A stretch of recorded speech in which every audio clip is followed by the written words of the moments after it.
Selamat datang kembali di kelas online mata pelajaran fotografi kompetensi kehadiran di kafe SMK Negeri 3 Kasihan SMSR Yogyakarta. Bagaimana kabar kalian hari ini? Saya berharap kalian dalam kondisi sehat dan tetap bersemangat. Hari ini kita masuk di pertemuan kedua. Pada pertemuan sebelumnya kita telah mempelajari tentang sejarah fotografi. Pada pertemuan kali ini kita akan mempelajari tentang kamera. Tentu saja nanti kita akan mempelajari tentang kamera DSLR. Namun sebelum kita mempelajari kamera DSLR, ada baiknya kita mengenal macam-macam kamera. Nah, untuk lebih lengkapnya kalian bisa melihat materi macam-macam kamera berikut ini. Ada beberapa macam kamera, tentu saja kamera digital. Yang pertama adalah compact kamera atau pocket kamera. Kamera ini sangat ringkas dan mudah digunakan. Dia dapat dimasukkan ke dalam kantong, makanya disebut pocket kamera.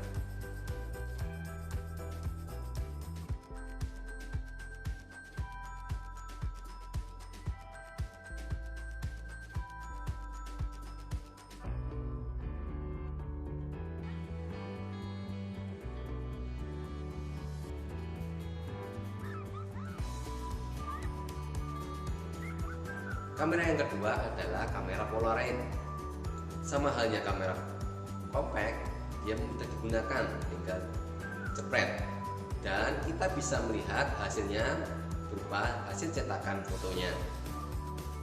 This is the Instax Square SQ6. Modern, minimal and, well, magic really. It not only looks good, it makes all of your photos look good too. It gives you arty square shots with a neat border in seconds. Choose from 3 colors. Kamera yang ketiga adalah prosumer kamera atau bridge kamera. Kamera ini sama halnya dengan compact kamera, namun punya keunggulan fitur-fitur atau kelengkapan yang lebih baik.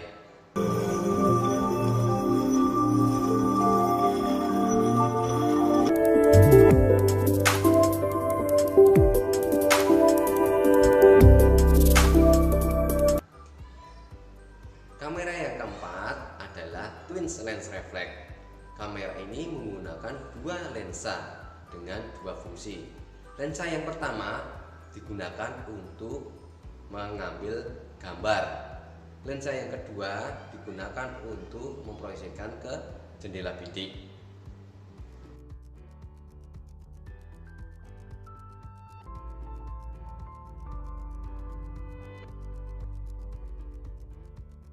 Selanjutnya adalah kamera DSLR atau SLR. Dulu menggunakan film. SLR adalah single lens reflex, di mana kamera ini menggunakan satu lensa untuk dua fungsi, yakni untuk memproyeksikan gambar ke jendela bidik, dan yang kedua untuk memproyeksikan gambar ke sensor kamera.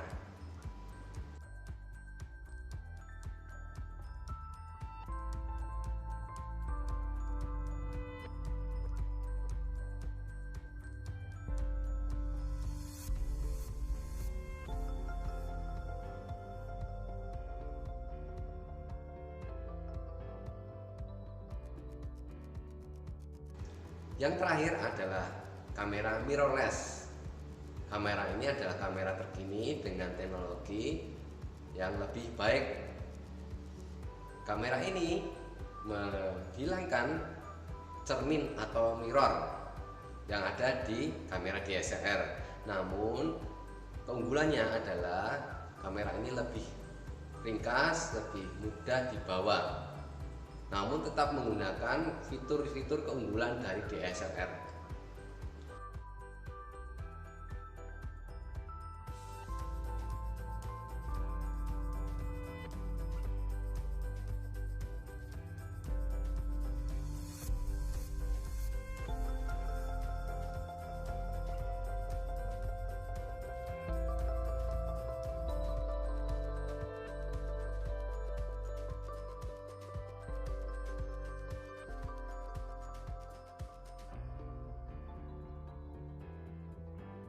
Mungkin yang terakhir adalah kamera smartphone.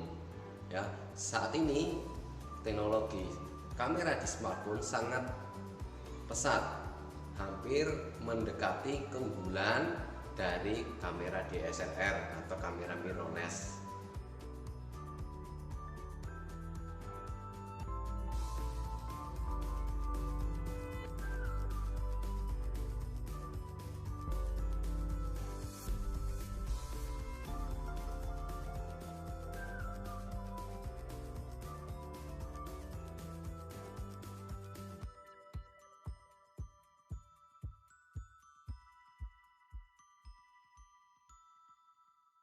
Untuk mengenal kamera DSLR atau Digital Single Lens Reflex, kita membutuhkan kamera.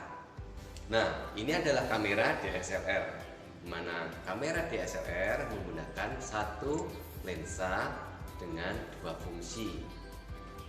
Yang pertama, fungsinya untuk memproyeksikan ke jendela bidik. Yang kedua, untuk memproyeksikan ke sensor kamera. Nah, di dalam kamera ada dua bagian. Yang pertama, badan kamera dan lensa, di mana bagian-bagian ini, lensa dan kamera, memiliki pengaturan tersendiri. Keunggulan dari DSLR bahwa kita bisa menggunakan berbagai macam jenis lensa. Kita bisa menggunakan lensa normal, bisa menggunakan lensa tele, atau menggunakan lensa makro, bahkan kita bisa menggunakan lensa fisheye. Baik, cara mengoperasikan kamera, kita harus melihat bahwa di sini ada banyak tombol-tombol yang terdapat pada kamera DSLR. Ya. Yang pertama yang kita harus kenal adalah shutter release atau tombol pelepas rana. Di sini adalah tombol jepret. Jika kita memencet tombol ini, maka kita melepaskan rana. Yang kedua adalah pengaturan mode dial. Mengenal mode operasi kamera. Pada dasarnya, di setiap kamera modern seperti sekarang ini, selain mode auto, banyak sekali fitur-fitur lain yang bisa kita gunakan dalam pengoperasian kamera kita. Secara umum, kita sering melihat beberapa pilihan mode kamera, antara lain auto untuk otomatis, P untuk program, S atau TV untuk shutter priority, A atau AV untuk aperture priority, dan M untuk mode manual. Di beberapa merek kamera, mode shutter priority dan mode aperture priority menggunakan notasi yang berbeda, seperti terlihat di gambar sebelah kanan menggunakan notasi AV dan TV, sedangkan sebelah kiri menggunakan A dan S. Aperture priority dengan notasi A, shutter priority dengan notasi S, sedangkan aperture value menjadi AV, dan untuk shutter menggunakan istilah time value sehingga menjadi TV. Keduanya merupakan hal yang sama, namun hanya berbeda di notasi. Lalu apa kegunaan dan perbedaan mode-mode tersebut? Mari kita ulas satu persatu. Yang pertama adalah mode auto. Dalam mode auto, kamera akan menentukan nilai ISO, shutter speed, aperture, dan white balance secara otomatis berdasarkan kondisi cahaya di mana kita mengambil gambar. Internal flash juga akan secara otomatis aktif jika kondisi tempat kita memotret kurang cahaya. Mode ini merupakan mode yang sangat memudahkan pengguna kamera. Kita tinggal mengarahkan kamera ke objek yang akan kita foto, kemudian tinggal menekan shutter. Sering juga disebut dengan istilah point and shoot, bidik lalu jepret. Mode program. Mode P atau program pada prinsipnya sama seperti cara kerja mode auto.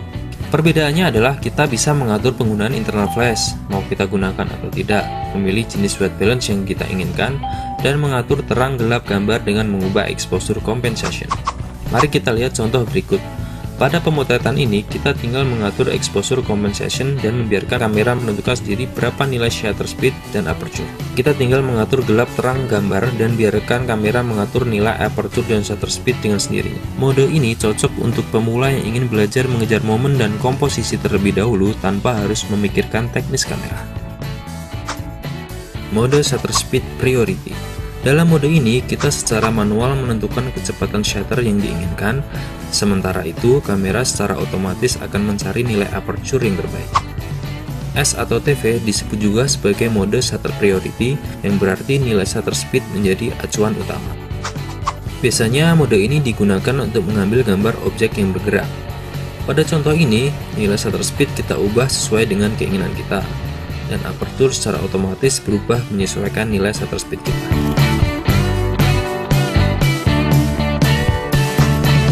Mode aperture priority. Mode ini merupakan kebalikan dari mode S atau TV. Dalam mode A atau AV, kita menentukan besar setelan aperture secara manual, dan kamera akan menentukan secara otomatis besar shutter speed yang tepat. Dengan menggunakan mode ini, kita milih kontrol peluang atas depth of field atau ruang tajam. Mari kita lihat contoh berikut. Nilai aperture akan kita ubah sesuai dengan keinginan kita, dan nilai shutter speed secara otomatis berubah menyesuaikan nilai aperture kita.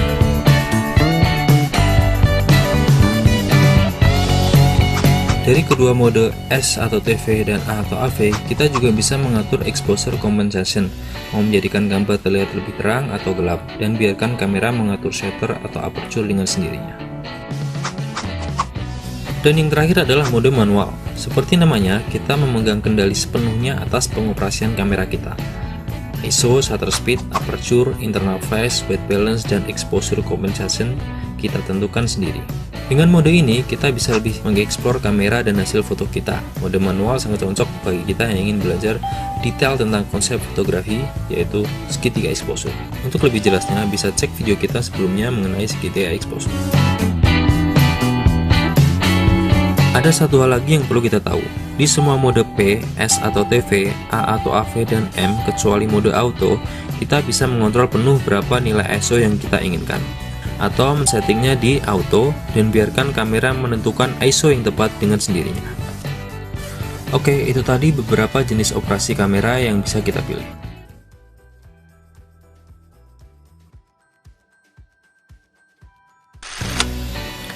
Apa itu segitiga exposure? Di video sebelumnya kita sudah membahas apa itu ISO, shutter speed, dan aperture. Kali ini kita akan membahas hubungan dari ketiganya.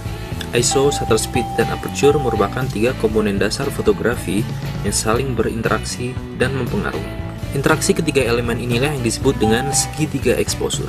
Perubahan dalam satu elemen akan mengakibatkan perubahan dalam elemen lainnya. Pengaturan exposure juga bisa diartikan sebagai cara kita mengatur bagaimana cahaya masuk ke kamera kita. Di dalam display kamera kita terdapat beberapa angka indikator. Indikator ini memperlihatkan berapa nilai dari shutter speed, aperture, dan ISO. Terdapat pula garis-garis grafis. Garis-garis grafis inilah yang menjelaskan indikator dari exposure. Mari kita fokus ke garis grafis exposure. Kita akan mencoba untuk mengambil gambar. Jika indikator exposure semakin ke kiri, gambar akan terlihat cenderung gelap dan kurang cahaya. Ini yang dinamakan dengan underexposure. Kemudian jika indikator exposure semakin ke arah kanan, gambar akan terlihat semakin terang dan terlalu banyak cahaya. Ini yang dinamakan dengan overexposure. Lalu bagaimana jika indikator exposure tepat berada di tengah-tengah? Terlihat gambar akan mendapatkan cahaya yang pas, tidak gelap ataupun tidak terlalu terang. Ini yang dinamakan dengan correct exposure. Mari kita bandingkan ketiga gambar tersebut. Terlihat perbedaannya kan? Pertanyaannya sekarang, haruskah kita men-setting exposure kita selalu berada di pas tengah-tengah supaya mendapatkan cahaya yang pas? Jawabannya adalah tidak. Pengaturan exposure kita sesuaikan dengan kondisi cahaya tempat kita mengambil gambar dan konsep foto yang akan kita buat. Lalu bagaimana cara kita mengatur settingan exposure kita agar tidak terlalu over ataupun under? Jawabannya adalah dengan mengatur nilai ISO, nilai shutter speed, dan nilai aperture kamera kita. Kita harus mencari nilai ISO, shutter speed, dan aperture sehingga mendapatkan keseimbangan antara ketiganya. Keseimbangan antara ketiga komponen inilah yang akan menentukan exposure dengan pas. Di kamera modern saat ini, kita bisa men-setting kamera kita di mode auto. Dengan begitu, aperture, shutter speed, dan ISO bisa ditentukan secara otomatis. Kamera pun dengan mudah bisa mendapatkan exposure optimal yang pas. Kita mengenal istilah efek foto panning, slow speed, freeze, dan efek-efek foto yang lainnya. Ini merupakan hasil dari pengaturan segitiga exposure. Cobalah untuk bereksperimen, gunakan mode manual ataupun auto pada kamera kita, dan coba analisis setiap foto yang didapat.